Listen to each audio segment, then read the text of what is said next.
कोल्हापूरच्या सुर्वे नगरात बंद घरामध्ये स्फोट झालाय। जिलेटिनचा वापर करून स्फोट केल्याचा संशय व्यक्त केला जातोय। घराला नुकसान करण्याच्या दृष्टीने हा स्फोट केल्याचं तपासात समोर आलंय। स्फोटामध्ये एक्सप्लोसिव्ह मटेरियलचा वापर केल्याचंही निष्पन्न झालंय।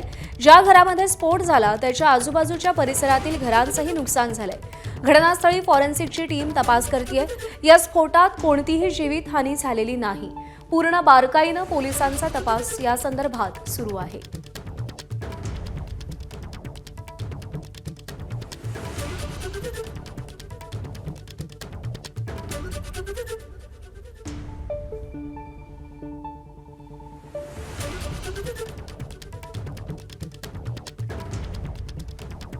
कोल्हापूरच्या सुर्वे नगरात बंद घरात हा स्फोट झालाय। घराला नुकसान पोहोचवण्याच्या हेतूने हा स्फोट झाल्याचा संशय आहे। जिलेटिनच्या मदतीने हा स्फोट घडवण्यात आल्याचं कळतंय। दरम्यान पोलिसांनी या संपूर्ण प्रकाराची दखल घेतली असून बारकाईने तपास सुरू आहे। प्लॉट नंबर 67 आहे कळंबामध्ये सुर्वेनगरमध्ये। तिथे एक शशिकला बोडिस्कर नावाची महिलाचे 1 वर्षापूर्वी मृत्यू झाले होते आणि 1 वर्षापासून ते घर बंद होता। प्राथमिक तपासमध्ये निष्पन्न होत आहे की घरांना नुकसान करण्याच्या दृष्टीने इथे कोणते ब्लास्ट मटेरियलचे एक्सप्लोजिव्ह मटेरियलचे यूज झालेलं आहे।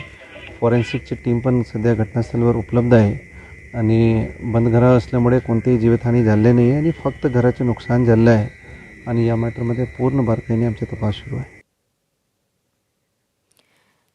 विजय केसरकर आपले प्रतिनिधी आपल्याला या सगळ्या संदर्भात अपडेट देतील। विजय, या सगळ्या संदर्भात आता काय माहिती हाती लागली आहे आणि पोलिसांनी कसा तपास केलाय? प्रज्ञा, पोलिसांनी ज्या पद्धतीने सांगितले की हे 1 वर्षापासून बंद घर होतं आणि या घरातील जी महिला होती ती 1 वर्षापूर्वी निधन झाल्यानंतर हे घर पूर्णपणे बंद होतं आणि एक कौटुंबिक वाद आहे की हा बंगला नेमका कुणाचा आणि याच्यावरूनच हा जो प्रकार आहे तो घडलेला दिसतोय। काही अज्ञात लोक काल 3 वाजता या ठिकाणी आले होते। त्यांनी खेळ मारण्याचा आवाज देखील त्या ठिकाणी दुपारच्या सत्रामध्ये आल्याचं स्थानिक नागरिकांनी सांगण्यात येते। त्यामुळे हे जाणून बुजून हे घर आपल्याकडे घेण्याच्या या सगळ्या प्रयत्नामधून हा स्फोट झाल्याचं देखील माहिती समजते।